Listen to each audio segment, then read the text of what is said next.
2021 के बाद 2022 में टॉपर देने के लिए तैयार किया गया है आप सभी के लिए बेहतरीन क्लास, जो आज से आपके लिए शुरू कर दिया गया है।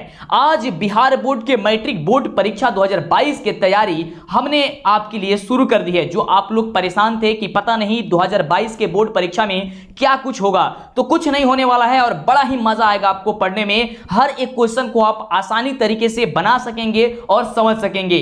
तो देरी किस बात की है, इसके लिए आपको चैनल को सब्सक्राइब करना होगा, तो फटाफट से कर लीजिए, जिससे कि आगे से आपको वीडियो मिले करे, नहीं तो आपको आगे से वीडियो नहीं मिल पाएगी। तो फटाफट से जल्दी से चैनल को सब्सक्राइब कर लीजिए और वीडियो को लाइक तो करना ही है, तो फटाफट से वीडियो को लाइक कर दीजिए और मां सरस्वती का नाम लीजिए। और इसी बात पे हम लोग क्लास को शुरू करते हैं। तो बेसिक क्लास में हम लोग एकदम जीरो लेवल से सीखेंगे। तो आइए हम लोग सबसे पहले समझते हैं कि अंक क्या है। बिल्कुल आप ये सोच रहे होंगे कि ये क्या सर, अंक से आप पढ़ा रहे हैं। बिल्कुल, अंक किसे कहते हैं, संख्या किसे कहते हैं, इसको जानना सबसे ज्यादा जरूरी होता है। अगर आप किसी भी परीक्षा को पास करना चाहते हैं, वो भी गणित में, तो सबसे पहले आपको जो बेसिक में आपको बताया जाता है, जो बेसिक चीजें हैं उसको आपको जानना काफी ज्यादा जरूरी हो जाता है, नहीं तो क्वेश्चन सॉल्व नहीं हो पाता है। काफी बच्चे ये कहते हैं ना कि हमसे क्वेश्चन ही सॉल्व नहीं होता है, बनाते हैं लेकिन आगे चल करके फंस जाते हैं, कुछ समझ में नहीं आता है कि क्या करें। तो यही चीज आप गलती करते हैं, इसलिए हम एकदम जीरो लेवल से शुरू किए हैं, जिससे कि आपको दिक्कत तो होगा ही नहीं होगा। तो फटाफट से चैनल को सब्सक्राइब कर लीजिए, क्योंकि जब तक नहीं करेंगे आपको वीडियो नहीं मिल पाएगी। तो आइए हम लोग जानने का प्रयास करते हैं कि आखिर में जो अंक होती है ना, वो क्या होती है। तो ध्यान से समझने का प्रयास कीजिए कि गिनती के लिए प्रयुक्त किए जाने वाले जो सांकेतिक चिन्ह होता है, उसे हम लोग अंक कहते हैं। अक्सर आपको बोला जाता है कि आप किसी वस्तु को गिनिए, तो जब आप गिनते हैं तो उस समय किसी न किसी सांकेतिक चिन्ह का प्रयोग जरूर करते हैं। जैसे अगर कोई वस्तु वहां पे 2 होती है तो कहते हैं कि 2 है, अगर कोई वस्तु वहां पे 1 होती है तो कहते हैं 1 है, अगर वहां पे कोई वस्तु होता ही नहीं है तो कहते हैं कि वह 0 है। बस इसी को तो ही हम लोग क्या कहते हैं, अंक कहते हैं। यानी इसी को क्या कहते हैं हम लोग, अंक कहते हैं। यानी कि गिनने के लिए जिस भी सांकेतिक चिन्ह का प्रयोग किया जाता है उसे हम लोग क्या कहते हैं, अंक कहते हैं। समझ में आ गया अंक के बारे में। तो आइए, बड़ा ही मजा आएगा आपको।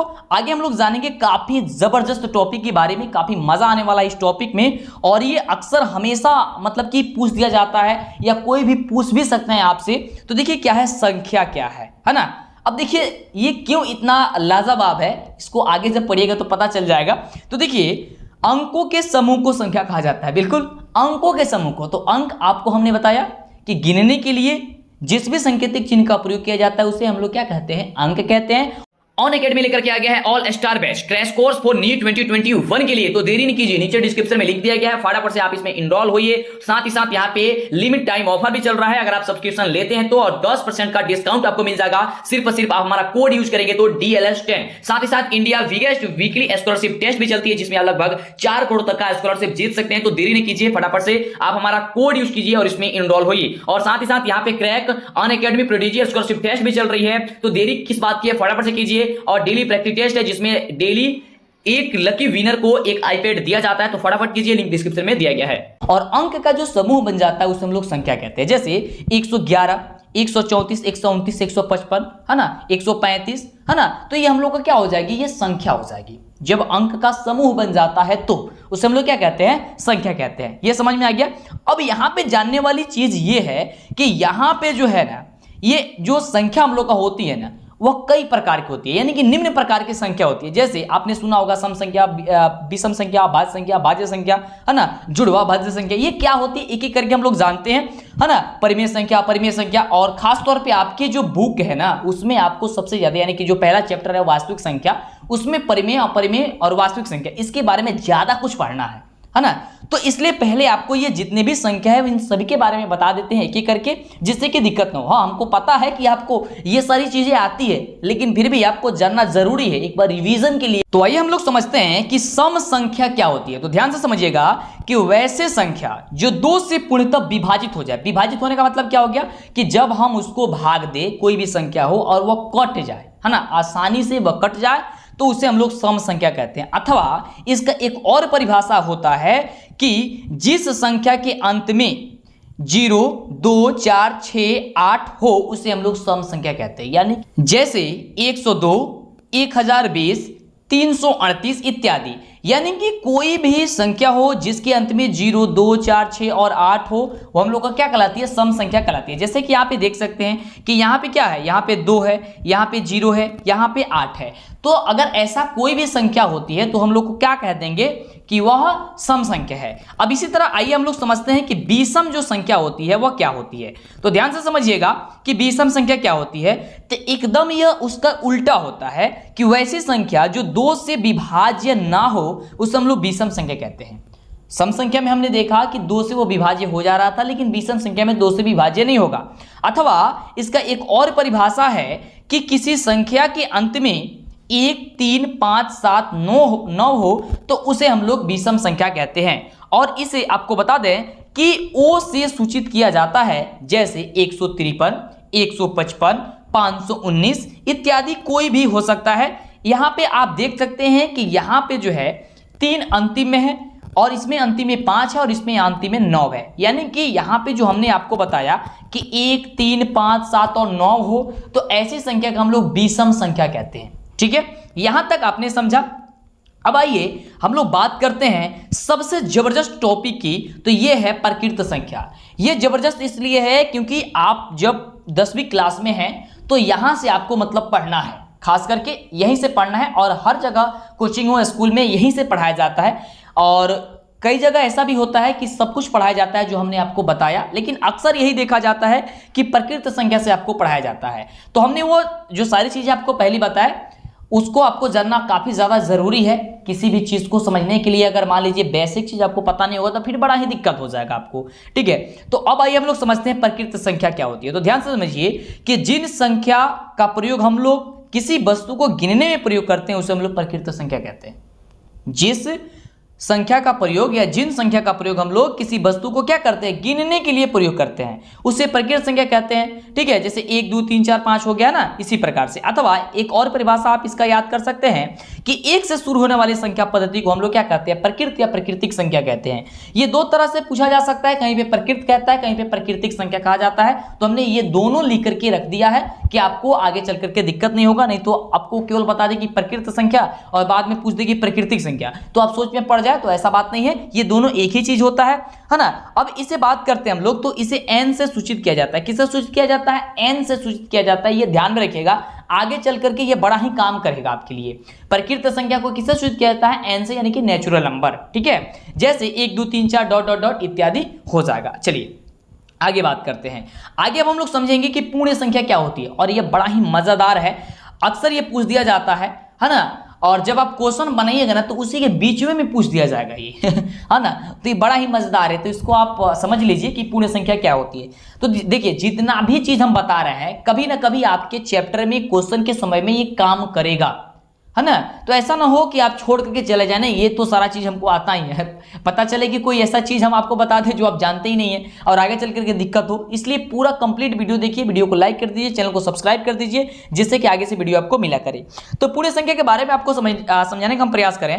तो देखिए, प्रकृत संख्या के संग्रह में जब हम लोग 0 को सम्मिलित कर देते हैं, किसको सम्मिलित करते हैं? 0 को। तो जब 0 को सम्मिलित कर देते हैं तो वह संख्या जो होती है हम लोग का पूर्ण संख्या बन जाती है। वह जो समूह बनती है वो हम लोग क्या बनती है? वह पूर्ण संख्या बन जाती है। या अथवा आप कह सकते हैं कि 0 से शुरू होने वाली जो संख्या होती है उसे हम लोग क्या कहते हैं? पूर्ण संख्या कहते हैं। जो 0 से शुरू होता है, जो 1 से शुरू होता है उसे प्रकृत संख्या, और जो 0 से शुरू हो जाए उसे हम लोग क्या कहते हैं? पूर्ण संख्या कहते हैं। जैसे कि 0, 1, 2, 3, 4, 5 डॉट डॉट डॉट इत्यादि, है ना। यानी कि जब वो 0 से शुरू हो जाता है तब। चलिए अब आइए बात करते हैं हम लोग पूर्णांक के बारे में, और ये भी काफी जबरदस्त है और बीच में ही पूछ दिया जाता है ना, पूर्णांक के बारे में। तो देखिए, पूर्ण संख्या के संग्रह में ऋणात्मक संख्या को शामिल कर देने पर प्राप्त जो संग्रह होता है वह पूर्णांक या पूर्णांक संख्या कहलाता है। ध्यान से पहले इसको समझिए क्या कह रहा है ये, कि पूर्ण संख्या के संग्रह में, अब पूर्ण संख्या आपको हमने समझाया कि पूर्ण संख्या क्या होती है, तो 0 से शुरू होने वाली संख्या को पूर्ण संख्या कहते हैं। अब इसके संग्रह में जो है ऋणात्मक संख्या शामिल हो जाए, है ना, तो उसे हम लोग कहते हैं पूर्णांक या पूर्णांक संख्या। जैसे 0, 1, -1, 2, -2, 3, -3 इत्यादि।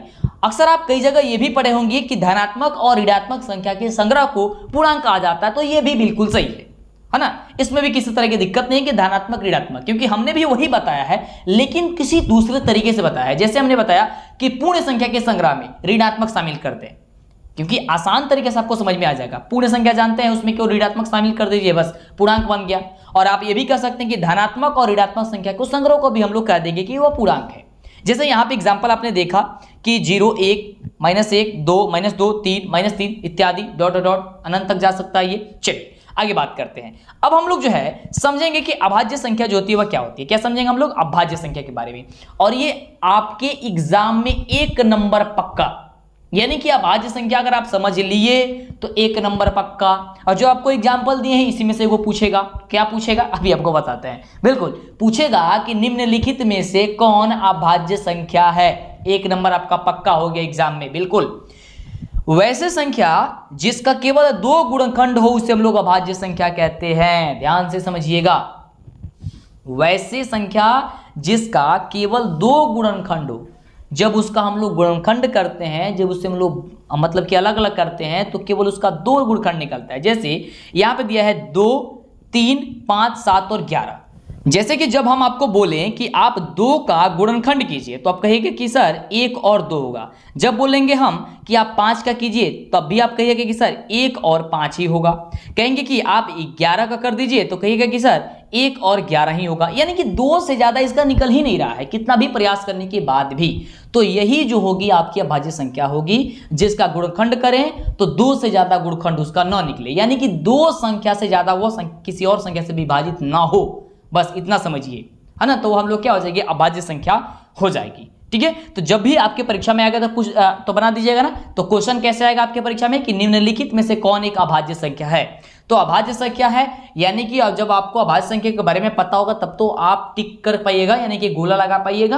तो बिल्कुल आपको समझ में आ गया। चलिए अब आगे हम लोग बात करते हैं। अब हम लोग जानेंगे कि भाज्य संख्या क्या होती है, क्योंकि अभाज्य संख्या तो हम नहीं जाना। तो भाज्य संख्या क्या है? तो देखिए, वैसे संख्या जिसका 2 से अधिक गुणनखंड हो उसे हम लोग क्या कहते हैं? भाज्य संख्या कहते हैं। 2 से अधिक गुणनखंड हो तो उसे हम लोग भाज्य संख्या कहते हैं। जैसे 4 6 8 40 हो गया, 12 हो गया, कोई भी संख्या हो सकती है जिसका 2 से ज्यादा निकले। जैसे 4 है यहाँ पे, तो 4 को हम बोलेंगे कि 4 का आप कीजिए, कहेंगे सर 1 होगा 2 होगा और 4 होगा। अगर हम कहे कि यहाँ पे 8 का कीजिएगा तो क्या कहिएगा? सर 1 होगा 2 होगा, ठीक है, उसके बाद से क्या होगा? 4 होगा, उसके बाद क्या होगा? 8 होगा। यानी कि ये 2 से ज्यादा निकल रहा है। तो जब 2 से ज्यादा ये निकल जाएगा तो क्या हो जाएगा? ये आपका भाज्य संख्या हो जाएगी। समझ में आ रहा है? चलिए, तो भाज्य संख्या और अभाज्य संख्या के बारे में आपको समझ में आया। चलिए, तो मजा आ रहा है तो फटाफट से तो लाइक कर दीजिए, है ना। तो आइए अब हम लोग समझते हैं कि जुड़वा अभाज्य संख्या क्या होती है। जुड़वा अभाज्य संख्या, देखिए जुड़वा अभाज्य संख्या के बारे में अगर हम बात करें तो ध्यान से समझिएगा कि वैसी 2 संख्या जिसके बीच 2 का अंतर हो जुड़वा अभाज्य संख्या कहलाती है। अब देखिए यहाँ पे कह रहा है कि पहले की 2 अभाज्य संख्या होनी चाहिए। ऐसा नहीं कि कोई भी संख्या आप ले लीजिए, तब तो नहीं होगा। देखिए जुड़वा अभाज्य संख्या तब कहेंगे कि वैसी 2 अभाज्य संख्या, माफ कीजिएगा, वैसी 2 अभाज्य संख्या जिसके बीच 2 का अंतर होता है। जैसे यहाँ पे 3 और 5, 3 भी आपका एक क्या है? अभाज्य संख्या है। 5 भी आपका एक अभाज्य संख्या है। अभाज्य संख्या क्यों है? क्योंकि फटाफट बताइए, 2 से ज्यादा इसका गुणनखंड नहीं निकलेगा। बिल्कुल समझ में आया। बिल्कुल, अब इसके बीच के कितने का अंतर है? 2 का अंतर है कि नहीं है? 3 + 2 कीजिएगा तभी ना 5 आएगा। बिल्कुल, जैसे 5 और 7 है आगे, तो 5 और 7 के बीच कितने का अंतर है? अंतर का मतलब ये माइनस कितना का है? 2 का है ना, यानी कि अगर 5 में 2 जोड़ देंगे तभी तो 7 होगा ना। बिल्कुल, तो यह 2 का अंतर है, तो ये क्या हो जाएगा हम लोगों का? बिल्कुल, तो ये हम लोग का जुड़वा अभाज्य संख्या हो जाएगा। अभाज्य संख्या वो होनी चाहिए दोनों संख्याएं और उसके बीच का अंतर 2 होना चाहिए। तो आइए अब हम लोग समझते हैं कि सअभाज्य संख्या क्या होती है। हमने तो आपको जुड़वा अभाज्य संख्या बताया, लेकिन सअभाज्य संख्या क्या होती है? तो देखिए, वैसी 2 संख्याएं जिसका मौसा 1 होता है तो वह सअभाज्य संख्या कहलाती है। यहाँ पे स होगा, यहाँ पे गलती से टाइप हो गया है। सअभाज्य संख्या कहलाती है। जैसे 2 और 5, ठीक है, 2 और 5 का जब आप लोग मसा निकालिएगा, यानी कि HCF जब आप निकालिएगा तो इसका HCF 1 ही आएगा, माने 1 आएगा, 1, तो वह क्या हो जाएगा? सअभाज्य संख्या हो जाएगी।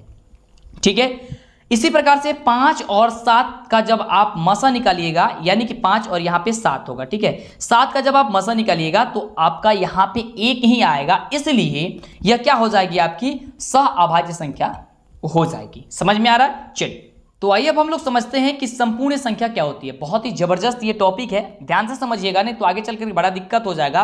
और अक्सर कोई भी आपसे पूछ सकते हैं कि संपूर्ण संख्या कौन कौन है 1 से लेकर के 100 के बीच में, ठीक है। तो ध्यान से समझिए क्या है ये, कि वैसी संख्या जिसके गुणनखंड का योग, योग का मतलब होता है जोड़, उस संख्या का दोगुना हो तो संपूर्ण संख्या कहलाती है। यानी कि वैसी संख्या जिसकी गुणनखंड हम करें और गुणनखंड करने के बाद उसको जोड़े, तो जिस भी संख्या का गुणनखंड करे ना उसका वो दोगुना माना चाहिए। जैसे 6 और 28 है, क्योंकि यहाँ पे 6 का जब गुणनखंड करेंगे तो 1 2 3 और 6 आएगा, और जब इस सबको जोड़ेंगे तो 12 आएगा। यहाँ पे 12 होगा जी, यहाँ पे गलती से एक ही में टाइप हो गया है, ठीक है। यहाँ पे केवल क्या होगा, 12 होगा। जब ये 12 हो जाएगा तो यहाँ देख रहे हैं कि 6 का ये दोगुना है, बिल्कुल है। अब देखिए इसी प्रकार से जब हम लोग यहाँ पे 28 का किए हैं गुणनखंड, ध्यान से देखिए यहाँ पे 28 रखिएगा, ठीक है। जब हम लोग यहाँ पे 28 का किए हैं तो 1, 2, 4, 7, 14, 28 आया है। और जब इसको हमने जोड़ा है तो जोड़ने के बाद से क्या आया है, ये 56 आया है ना।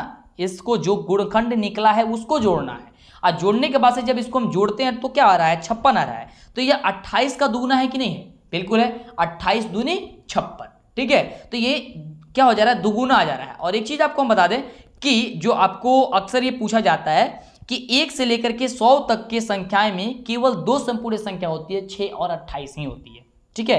तो कोई भी पूछेगा आपसे तो फटाफट से बता दीजिएगा कौन कौन होती है, 6 और 28 होती है। अब आइए जो आपके चैप्टर का सबसे महत्वपूर्ण टॉपिक है, परिमेय संख्या। अब हम लोग पहुंच चुके हैं परिमेय संख्या पे।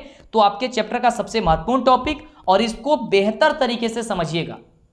कैसे समझना है, बेहतर तरीके से, नहीं तो दिक्कत आपको हो जाएगा, ठीक है। देखिए परिमेय संख्या, क्योंकि बार बार आपको इसी चीज के बारे में पढ़ना है। वैसी संख्या जिसे p बटे q के रूप में लिख सके, या आप कह सकते हैं जिसे हम लोग अंश बटे हर के रूप में लिख सके, या भिन्न के रूप में लिख सके, है ना। जहां p और q पूर्णांक हो, यानी कि p और q यानी कि अंश और हर, ठीक है, क्या हो, पूर्णांक हो। पूर्णांक क्या होता है आपको बताए थे ना, बिल्कुल बताए थे, है ना। तो वह याद है ना, है ना। नहीं याद है तो फिर बाद में वीडियो देख लीजिएगा, है ना। तथा q बराबर नहीं हो 0, उसे हम लोग परिमेय संख्या कहते हैं, जैसे कि 1 2 3 इत्यादि। अब देखिए यहाँ पे ध्यान से समझिएगा, कह रहा है कि वैसे संख्या जिसे p बटा q के रूप में लिख सके। जैसे यहाँ पे हम एग्जांपल दिए हैं 1, तो 1 को 1 बटे 1 लिख सकते हैं कि नहीं लिख सकते हैं, बिल्कुल कहीं कैसा लिख सकते हैं। और q का मान, q का मतलब यानी कि हर का मान यहाँ पे 0 नहीं होनी चाहिए, तो हर का मान 1 है ना, बिल्कुल है। तो यह क्या हो जाएगी, परिमेय संख्या हो जाएगी। समझ में आ रहा है। इसी प्रकार से 2 है तो 2 बटे 1 लिख सकते हैं कि नहीं लिख सकते हैं, बिल्कुल लिख सकते हैं। तो 1 क्या है आपका, मतलब 0 नहीं ना है, यानी कि ये 0 के बराबर नहीं है। तो जब नहीं है तो हम लोग क्या हो जाएगी, ये हमरा का परिमेय संख्या हो जाएगी। बस इतना ही समझना है। यानी कि कोई भी संख्या हो जिसे हम लोग p बटे q के रूप में लिख सके, लेकिन q का जो मान हो, यानी कि हर का जो मान हो, वह क्या हो, 0 नहीं होना चाहिए, नीचे 0 नहीं आना चाहिए। भले हम लोग बट्टा में लिखें लेकिन 0 नहीं आना चाहिए, वो हम लोग का क्या हो जाएगा, तो हम लोग का हो जाएगा परिमेय संख्या, ठीक है। चलिए अब हम लोग समझते हैं इसके बाद अपरिमेय संख्या के बारे में। तो यह उसी प्रकार होता है लेकिन थोड़ा सा उल्टा होता है। यहाँ पे क्या होगा कि वैसे संख्या जिसे p बटे q के रूप में नहीं लिखा जा सके, लेकिन उसे लिखा जा सकता था, इसे p बटे q के रूप में नहीं लिखा जा सकता है, यानी कि अभिन्न के रूप में, यानी कि अंश बटे हर के रूप में नहीं लिखा जा सकता है। जहाँ p और q पूर्णांक हो तथा q बराबर नहीं हो 0 तो भी, यानी कि q बराबर 0 नहीं हो तो भी यही लागू होता है यहाँ पे नियम। लेकिन यहाँ पे p बटे q के रूप में इसे नहीं लिख सकते, क्या कर सकते हैं, नहीं लिख सकते, यानी कि अंश बटे हर के रूप में इसे हम लोग नहीं लिख सकते हैं। जैसे कि √2, तो √2 को आप क्या लिखिएगा, नहीं लिख सकते हैं ना, बिल्कुल। √3 नहीं लिख सकते हैं, बिल्कुल। √5 क्या हो जाएगा, यह अपरिमेय संख्या हो जाएगा। और आपके एग्जाम में पूछेगा कि निम्नलिखित में से कौन परिमेय संख्या है और निम्नलिखित में से कौन अपरिमेय संख्या है। तो निम्नलिखित में से परिमेय संख्या तब होगा जब उसे हम लोग p बटे q के रूप में लिख सकते हैं, और अपरिमेय संख्या कब होगा, जब हम उसे p बटे q के रूप में नहीं लिख सकते हैं, बिल्कुल। चलिए अब हम लोग समझते हैं यहाँ पे वास्तविक संख्या के बारे में, और आज का हम लोग का टॉपिक यहीं पे रहेगा। आगे हम लोग इसके नेक्स्ट वीडियोज में पढ़ेंगे। इसके लिए चैनल को सब्सक्राइब कर लीजिएगा जिससे वीडियो मिले, है ना, जिससे कि नहीं तो आगे चल करके आपको वीडियो नहीं मिल पाएगा, है ना। तो फटाफट से कर लीजिएगा, वीडियो को लाइक तो करना ही है, फटाफट से कर दीजिए। माँ सरस्वती का नाम लीजिए, आपका एग्जाम काफी बेटर जाएगा। वास्तविक संख्या जो आपके चैप्टर का नाम है, तो देखिए परिमेय और अपरिमेय संख्या के संग्रह को ही हम लोग क्या कहते हैं, वास्तविक संख्या कहते हैं। बड़ा ही सिंपल होता है, परिमेय और अपरिमेय संख्या के संग्रह को। यहाँ पे देखिए जैसे कि 3 प्लस यहाँ पे √2 होगा, 3 + √2 होगा, ठीक है। यहाँ पे सही कर लीजिएगा, थोड़ा सा टाइप करते वक्त इधर उधर हो जाता है ना, लेकिन पढ़ाते वक्त आपको हम बता दे रहे हैं। या √3 + 8 होगा, यानी कि परिमेय और अपरिमेय संख्या के संग्रह को, जैसे कि यहाँ पे एक परिमेय है और एक अपरिमेय है। अपरिमेय कौन है? रूट वाला मान जो भी होगा वह अपरिमेय होगा, और बिना रूट वाला परिमेय होता है, यानी कि जिसे हम लोग P/Q के रूप में लिख सकते हैं। ठीक है, तो ये क्या हो गया? वास्तविक संख्या हो जाएगा। तो आज तक हम लोग मतलब आज की वीडियो में बस इतना ही जानेंगे। इसके बाद हम लोग पढ़ेंगे कि यूक्लिड विभाजन क्या होती है ना, उससे एचसीएफ वगैरह कैसे निकाला जाता है। आपको डायरेक्ट जब आपको अब ऑब्जेक्टिव का वीडियो मिलेगा, इसके नेक्स्ट वीडियो, तो वह जरूर देख लीजिएगा। पूरे ऑब्जेक्टिव को कैसे सॉल्व किया जाता है चुटकियों में, ये आपको हम बताएंगे ट्रिक के माध्यम से। तो बने रहिए हमारे साथ। इसके लिए चैनल को सब्सक्राइब, लाइक करके दोस्तों में शेयर कर दीजिए। फिर मिलते हैं इसी तरह कमाल वीडियो के साथ नेक्स्ट वीडियो में।